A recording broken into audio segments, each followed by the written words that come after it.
जय Hind. Dear students, आज computer science का चैप्टर सेकंड, जिसका नाम है डाटा कम्युनिकेशन,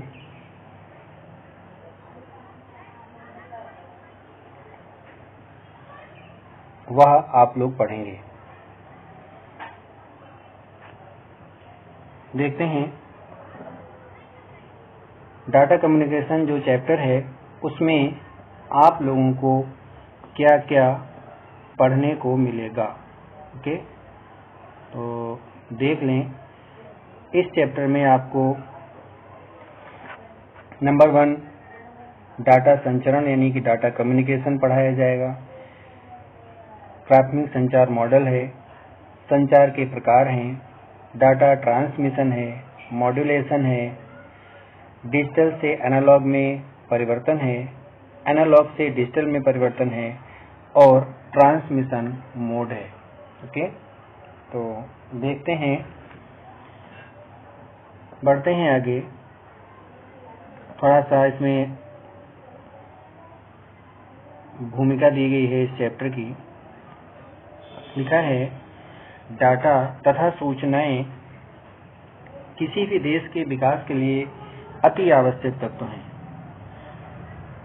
यानी कोई भी डाटा, कोई भी सूचनाएं बहुत ही इम्पोर्टेंट चीज होती हैं। डाटा और सूचनाएं डाटा संचरण के माध्यम से प्राप्त होती हैं। यानी हमें कोई भी डाटा संचार के माध्यम से ही प्राप्त होता है। कम्युनिकेशन आप लोग समझते होंगे कि कम्युनिकेशन को हम अगर हल्के थोड़ा सा समझाएं इजी वे में, तो जैसे हम मोबाइल फोन से किसी से बात करते हैं तो वो भी एक कम्युनिकेशन ही होता है। यानी हम अपनी बात को, अपनी सूचनाओं को किसी दूसरे को टेलीफोन के माध्यम से देते हैं। ठीक है,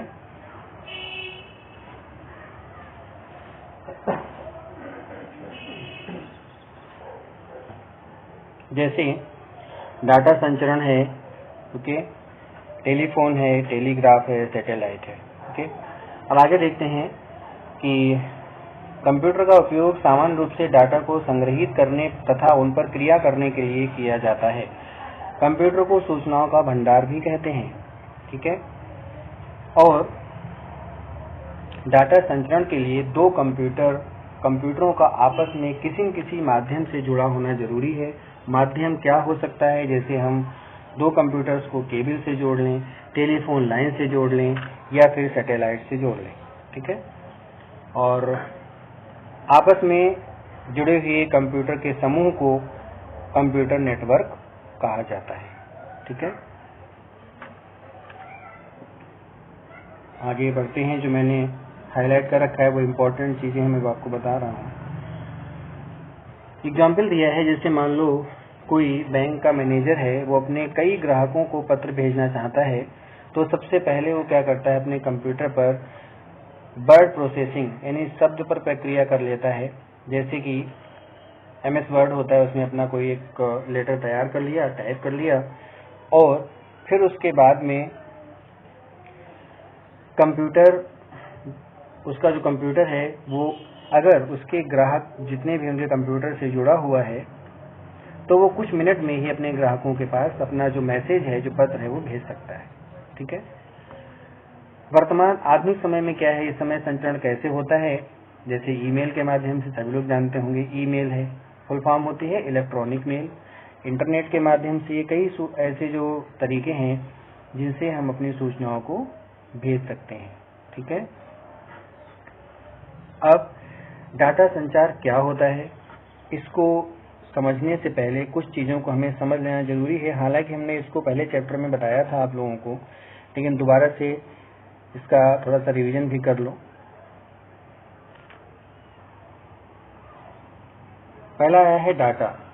मैंने पहले भी बताया था डाटा क्या होता है। कोई तथ्य हो सकता है, कोई अंक हो सकता है, कोई प्रेक्षण हो सकता है, या कोई घटना के रूप में हो सकता है। जैसे मान लो नाम, कक्षा, आयु। जैसे मान लो कि कोई कॉलेज में कोई स्टूडेंट हैं, तो उनके एक डाटा बना दिया, उनका नाम आ गया, उनकी क्लास आ गई, उनका डेट ऑफ बर्थ आ गई, उनका एड्रेस आ गया, उनका फोन नंबर आ गया, तो वो डाटा होगा। या फिर कुछ भी हो सकता है वो। और लेकिन ऐसे तथ्य जो होते हैं उन तथ्यों का समूह जिनका कोई अर्थ न हो, किंतु ये सभी तथ्य क्रिया के पश्चात एक अर्थपूर्ण सूचना बन जाते हैं, डाटा कहलाते हैं। मीन्स जब अकेले अकेले हों तब उनका कोई अर्थ ना हो, और जब वो किसी क्रिया करने के बाद उनसे हमें एक सूचना मिलने लगे, तब वही जो है वो डाटा कहलाता है। आगे बढ़ते हैं। सेकंड है सूचना। सूचना जो है इंफॉर्मेशन कहते हैं इंग्लिश में। अर्थपूर्ण डाटा को सूचना कहते हैं। सिंपल सी बात है, डाटा का कोई अर्थ नहीं होता है, और ऐसा डाटा जिसका अर्थ भी हो तो उसे हम सूचना कहेंगे। ठीक जैसे किसी स्टूडेंट का नाम, क्लास और उसकी आयु को मिलाकर के कोई सूचना बना दी जाए तो उसको हम सूचना कहेंगे। सिग्नल क्या होता है? डाटा का विद्युतीय यानी विद्युत चुंबकीय इलेक्ट्रोमैग्नेटिक जो रूप होता है उसे हम सिग्नल कहते हैं। सिग्नल जा रहे हैं। सिग्नल क्या है कि जो डाटा है वो डाटा हमें उड़ता हुआ नहीं दिखाई दे रहा है, बल्कि डाटा को एक चुंबकीय तरंगों के रूप में बना दिया गया, और वो जो जाता है उसको ही सिग्नल कहा जाता है। सिग्नलिंग किसी संचारण माध्यम द्वारा सिग्नलों का आगे बढ़ना सिग्नलिंग कहलाता है। ठीक है। ट्रांसमिशन प्रेषक द्वारा। ट्रांसमिशन क्या है? एक नया वर्ड लग रहा होगा। ट्रांसमिशन में कुछ नहीं होता है कि जो भेजने वाला व्यक्ति डाटा भेजता है और पाने वाला उसको प्राप्त करता है। ठीक है। तो डाटा का भेजना और डाटा का प्राप्त करने की जो क्रिया होती है उसे हम कहते हैं ट्रांसमिशन। ठीक है। आगे बढ़ते हैं। अब आया है डाटा संचरण।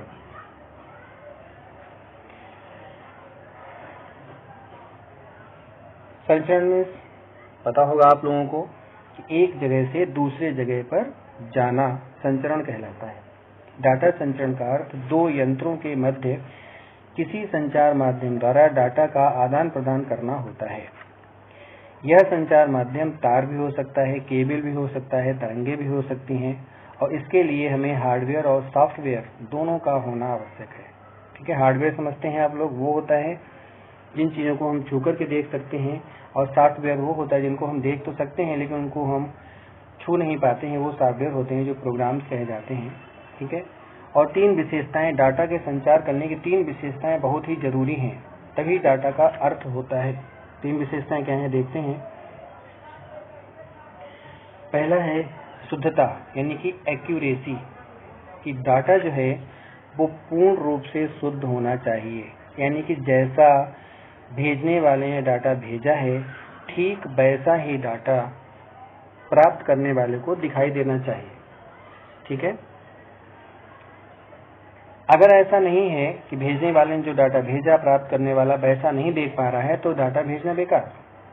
ऐसे ही प्रेषण यानी कि डिलीवरी का मीन्स ये हुआ कि डाटा हमें जहाँ भेजना है सुरक्षित हमारा डाटा उसी व्यक्ति तक पहुँचे।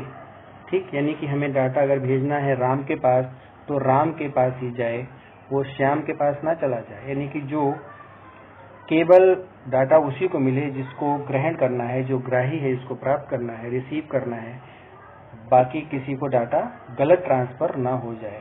ये इसकी एक विशेषता है। और तीसरी विशेषता है समयबद्धता। ये बहुत जरूरी है कि अगर प्रेषक ने कोई डाटा भेजा और वो निश्चित समय तक ग्राही को प्राप्त होना जरूरी है। ठीक है। यानी कि अगर मैंने डाटा भेजा और वो डाटा जो है वो एक निश्चित समय तक नहीं प्राप्त हुआ तो उस डाटा का अर्थ कुछ नहीं होता है, वो डाटा बेकार हो जाता है। एग्जाम्पल देते हैं, मान लो किसी की शादी है 10 तारीख को, ठीक है, और उसने किसी दोस्त को एक कार्ड अपना भेजा कि भाई हमारा एक शादी का कार्ड है, तुम्हें आना है, और वो कार्ड उसको मिले 11 तारीख को, तो उसको डाटा तो मिल गया लेकिन उस डाटा का अर्थ क्या रहा, क्योंकि 10 को तो ऑलरेडी उसकी शादी हो ही चुकी है, वो शादी में तो जा नहीं पाएगा। तो मतलब ये हुआ कि देर से भेजा गया डाटा बेकार होता है और उसका कोई अर्थ नहीं रह जाता है।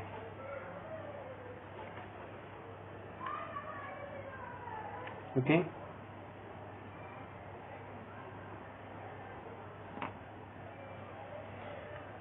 प्राथमिक संचार मॉडल। सबसे पहला एक छोटा सा यहाँ पर चित्र भी दिखाएंगे आपको। जिसमें संचार मॉडल के बारे में बताया गया है कि संचार डाटा भेजने का मॉडल क्या होता है, कैसे हम डाटा को एक स्थान से दूसरे स्थान तक भेजते हैं।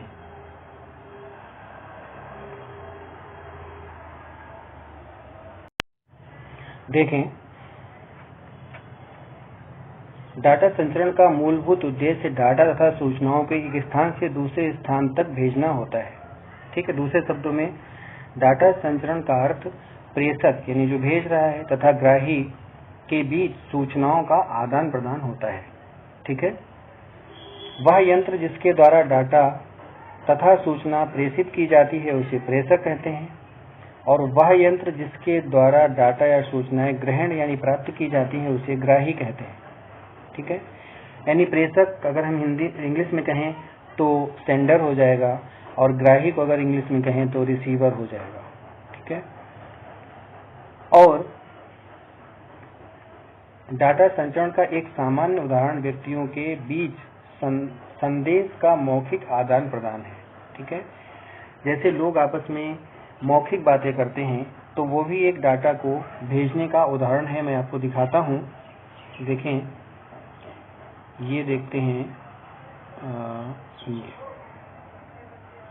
मैंने एक चित्र के माध्यम से आपको दिखाने का प्रयास किया है कि एक ये व्यक्ति है और दूसरा ये व्यक्ति है, यानी कि वो जो भी बोल रहा है तो ये इसकी जो बात है, इसका जो डाटा है वो इसके पास तक आ रहा है, इसका डाटा इसके पास तक जा रहा है, और इसका मीडियम क्या है, किस माध्यम से जा रहा है, ये जो पेड़ हैं, पेड़ों से जो हवा बहती है तो हवा के माध्यम से हमारा डाटा इसकी आवाज़ इसके कान तक, इसकी आवाज़ इसके कान तक जा रही है। तो ये बात करने का जो एक तरीका है वो भी देखा जाए तो डाटा के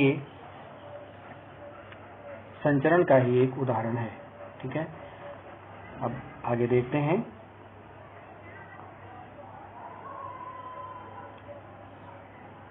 मौखिक संदेश जो है, मतलब जो अभी दिखाया आपको, वो मौखिक संदेश हवा के माध्यम से एक दूसरे के पास तक पहुंच रहा है। ठीक है, ऐसे ही और भी कई एग्जाम्पल हैं, और डाटा जो है विभिन्न रूपों में पाए जाते हैं। जैसे डाटा एक संख्या भी हो सकती है, कोई टेक्स्ट हो सकता है, कोई बिट हो सकती है, कोई बाइट हो सकता है, कुछ भी डाटा हो सकता है। ठीक है, एक चित्र के माध्यम से यहाँ समझाने का प्रयास किया गया है। देखें आप लोग, ये जो चित्र एक डायग्राम बना है, ये कैसे, यही प्राथमिक संचार का मॉडल है। कैसे डाटा जाता है, कौन डाटा ग्रहण करता है। तो देखते हैं, देखिए यहाँ लिखा है संदेश, ये संदेश कोई भेजना चाहता है। ठीक है, और देखो यहाँ भी लिखा है संदेश, ये किसी ने संदेश प्राप्त कर लिया। लेकिन संदेश में जो भेजेगा वो अपना डाटा क्या इनपुट करवाएगा, यानी कि वो कंप्यूटर में इनपुट करेगा अपना डाटा। ठीक, मान लो ये भेजने वाले का कंप्यूटर है। ठीक है, ये भेजने वाले का कंप्यूटर से प्रेषक लिखा है, डाटा भेज रहा है, तो इसने अपना डाटा इनपुट करवाया। ठीक है, संदेश यानी मैसेज जो है वो इनपुट करवाया गया भेजने वाले कंप्यूटर में, फिर यहाँ से ये निकला और इस लाइन से पूरा गया कहाँ तक, जिसको पाना है ग्राही के पास, यानी कि रिसीवर के पास, और रिसीवर को डाटा आउटपुट के रूप में मिल गया, यानी संदेश जो इसने भेजा था वो संदेश अभी से प्राप्त हो गया।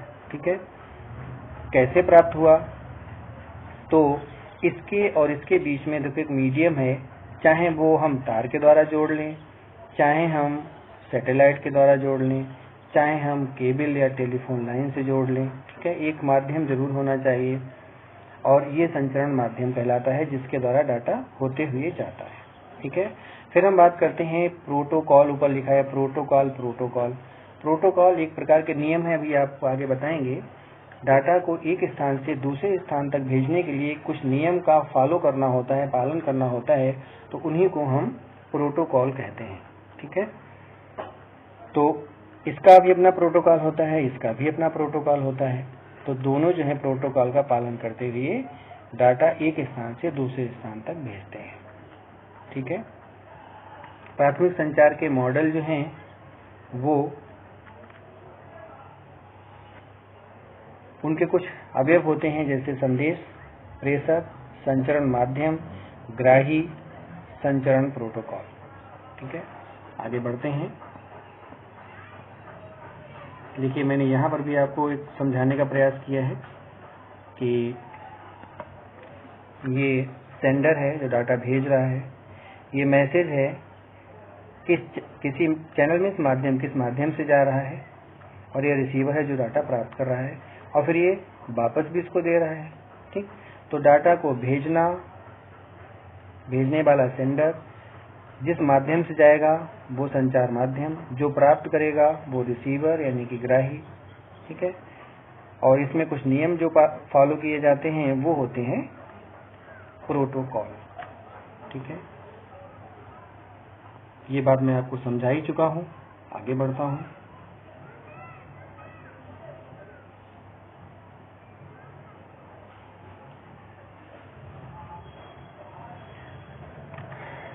जितने भी अवयव थे उनको डिस्क्राइब किया। जैसे संदेश है, वह डाटा तथा सूचनाएं जो प्रेषक द्वारा भेजी जाती हैं उसे संदेश कहते हैं। वो ध्वनि, फाइल, ईमेल कुछ भी हो सकता है। प्रेषक क्या है? सेंडर, वह यंत्र या व्यक्ति जिसके द्वारा डाटा भेजा जाता है। मैं समझा चुका हूँ अभी आपको, उसको हम प्रेषक कहते हैं यानी कि सेंडर कहते हैं। जैसे वो आदमी की आवाज भी हो सकती है या मॉडेम, कंप्यूटर आदि भी हो सकते हैं। संचार का माध्यम मैंने समझाया भी आपको कि जिस माध्यम द्वारा हम डाटा भेजते हैं उसे संचार माध्यम कहते हैं। जैसे केबल भी हो सकता है, रेडियो तरंगे हो सकती हैं, आवृत्ति हो सकती है, माइक्रो तरंगे हो सकती हैं। ठीक है, ग्राही मीन्स रिसीवर जो डाटा प्राप्त करता है। वह कंप्यूटर यानी वह यंत्र या वह व्यक्ति जो भेजी गई सूचनाओं को ग्रहण करता है उसे हम ग्राही या रिसीवर कहते हैं। जैसे कि डाटा अगर कंप्यूटर में आ गया या डाटा प्रिंटर में पहुंच गया तो प्रिंट हो गया, या फोन से किसी ने बात बता दी हमें तो वो डाटा हमारे पास हमने ग्रहण कर लिया, तो जो ग्रहण करता है वो ग्राही होता है। ठीक है, तो संदेश वो जो भेजा जाता है, सेंडर वो जो भेजता है, माध्यम वो जिस माध्यम से जाता है डाटा, जिस तार या तरंगों के माध्यम से, ग्राही वो जो ग्रहण करता है। और अगला आया है संचरण प्रोटोकॉल। तो संचरण प्रोटोकॉल के बारे में मैंने आपको बताया, थोड़ा सा पढ़ के भी आप इसे देख लें। लिखा है कि डाटा संचरण सॉफ्टवेयर कंप्यूटर तथा उसके उपकरणों को आदेश देते हैं तथा डाटा को किसी प्रकार एक स्थान से दूसरे स्थान पर स्थानांतरित करना है। सॉफ्टवेयर की सहायता से डाटा स्थानांतरण की यह विधि सामान्य भाषा में प्रोटोकॉल कहलाती है। मीन्स डाटा को एक स्थान से दूसरे स्थान तक भेजने के लिए कुछ नियम होते हैं, उन्हीं नियमों को हम प्रोटोकॉल कहते हैं। ठीक है, यानी एक सॉफ्टवेयर के रूप में वो होते हैं। डाटा स्थानांतरण सॉफ्टवेयर या प्रोटोकॉल डाटा के स्थानांतरण को कुशलतापूर्वक तथा त्रुटिहीन यानी बिना गलती किए हुए करने के लिए निम्नलिखित कार्य करते हैं। ठीक है, मतलब जो प्रोटोकॉल होते हैं उनका काम होता क्या है। जो नियम वाले जो सॉफ्टवेयर होते हैं डाटा को एक स्थान से दूसरे स्थान तक भेजते हैं, उनका असली काम क्या होता है वो इसमें बताया गया है। तो उनका पहला काम होता है कि वो डाटा को एक सीक्वेंस में लगाते हैं, यानी डाटा की क्रमबद्धता करते हैं। कैसे? लिखा है, अगर कोई मैसेज इतना बड़ा है कि जो ज्यादा बड़े साइज का है तो उसको छोटे छोटे पैकेट में बांटकर उनको भेजा जाता है ताकि गलती ना हो। पहले एक पैकेट जाएगा, फिर दूसरा पैकेट जाएगा, ये सारा पैकेट को डिवाइड करना, बांटना, पैकेट बनाना, ये सारा काम जो है वो प्रोटोकॉल का होता है। ठीक है, फिर है डाटा राउटिंग। डाटा राउटिंग जो है लिखा है, इस विधि में डाटा के संचरण से पहले प्रेषक तथा ग्राही के बीच सर्वोत्तम पाथ प्राप्त किया जाता है। मतलब ये जो डाटा भेजने वाला व्यक्ति होता है, जो पाने वाला व्यक्ति होता है, उन दोनों के बीच में जो माध्यम है, तार या तरंगे जो भी हैं, क्या वो सही काम कर रही हैं, ये भी चेक करने का काम किसका होता है? प्रोटोकॉल का होता है। अगला है प्रवाह नियंत्रण, यानी फ्लो को कंट्रोल करना कि सभी कंप्यूटरों की गति एक जैसी नहीं होती। लिखा है कि कुछ कंप्यूटर ज्यादा पावर के होते हैं, उनकी स्पीड ज्यादा तेज होती है, कुछ कम पावर, उनकी स्पीड कम होती है। तो जो प्रवाह है उसको कंट्रोल करना। ठीक है, अधिक तीव्र प्रेषक तथा कम तीव्र ग्राही के बीच प्रवाह नियंत्रण का कार्य भी प्रोटोकॉल करता है। यानी कि मान लो भेजने वाला व्यक्ति ज्यादा अच्छे कंप्यूटर लिए बैठा है और जो पाना है उसका कंप्यूटर उतनी स्पीड का नहीं है, तो उन दोनों के बीच में जो डाटा का फ्लो है, डाटा जैसे जाएगा, उसका प्रवाह होगा, उसका कंट्रोल भी प्रोटोकॉल ही करता है। फिर है त्रुटि नियंत्रण, यानी कि एरर कंट्रोल, गलतियों की भी कंट्रोल करना जो है वो काम है प्रोटोकॉल का, यानी त्रुटियों को खोजना और उनको सही करना प्रोटोकॉल का एक मुख्य काम है, जिससे कि डाटा में कोई गलती न हो। कंप्यूटर नेटवर्क में कंप्यूटरों के मध्य डाटा संचरण के लिए कुछ नियम होते हैं, इन्हीं नियमों को प्रोटोकॉल कहा जाता है। अब समझ लीजिए, यही इसकी परिभाषा आप मान सकते हैं कि जो कंप्यूटरों का नेटवर्क होता है, जब कंप्यूटर आपस में जुड़े होते हैं तो उनके बीच में डाटा को भेजने, ठीक है, ट्रांसमिट करने यानी डाटा का संचरण करने के लिए कुछ नियम बनाए जाते हैं और उन्हीं नियमों को हम प्रोटोकॉल कहते हैं। ठीक है, कुछ प्रोटोकॉल जो अधिकांश लोग प्रयोग करते हैं वो नीचे दिए गए हैं। ठीक है, ईथरनेट है, टोकन रिंग है, लोकल टॉक है, FDDI है, ATM है, इनके बारे में डिस्क्राइब भी किया गया है। देखें,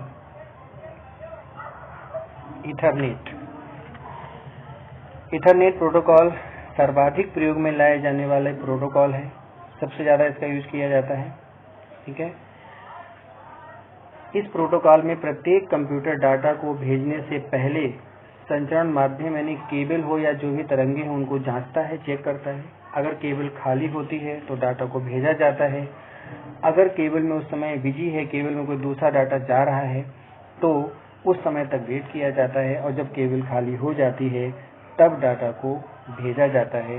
ये ईथरनेट जो प्रोटोकॉल है उसका ये कार्य है। फिर है टोकन रिंग।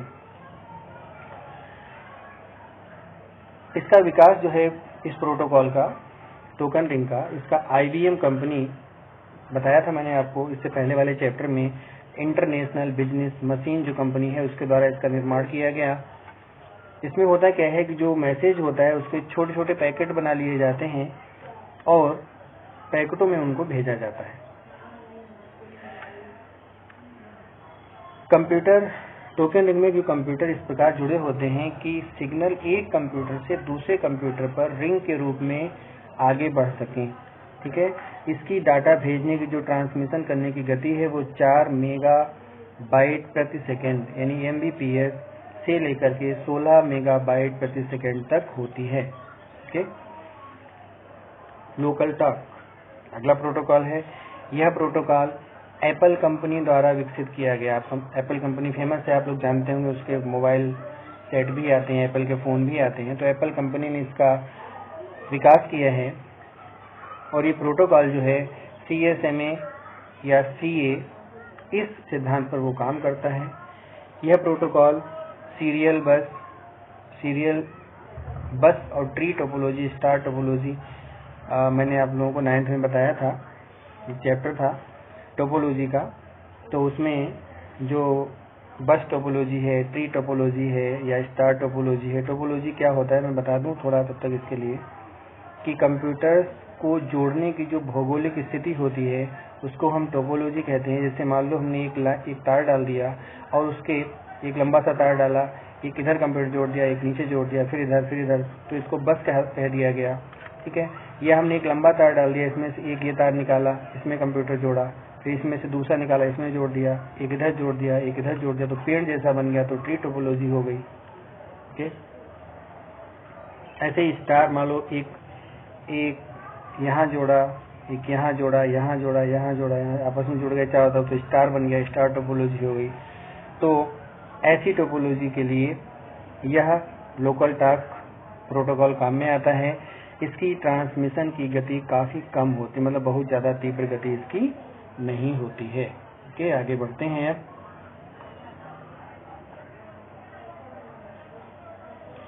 अगला आता है FDDI। इसका फुल फॉर्म जो है वो है फाइबर डिस्ट्रीब्यूटेड डाटा इंटरफेस। ठीक है, इसका प्रयोग प्राथमिक रूप से 2 लैन समझते हैं, लोकल एरिया नेटवर्क, जो कम दूरी में स्थापित होते हैं, 1.5 से 2 किलोमीटर की दूरी में जो नेटवर्क बने होते हैं उन्हें लैन कहा जाता है। और ऐसे लैन के बीच में जो डाटा भेजा जाता है तो उस समय जो प्रोटोकॉल काम करता है वो होता है FDDI।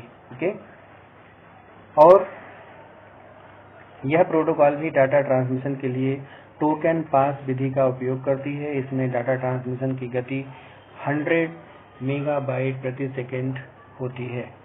और लास्ट है इसका ATM, ये वो उस ATM से अलग है जिससे हम लोग पैसे निकालते हैं, वो अलग चीज हो गई है। इसकी फुल फॉर्म लिखी हुई है। और ये नेटवर्क जो है, नेटवर्क प्रोटोकॉल है। ये नेटवर्क के लिए प्रोटोकॉल ATM बनाया गया है। इसकी गति 155 मेगाबाइट प्रति सेकेंड होती है या उससे ज़्यादा भी हो सकती है।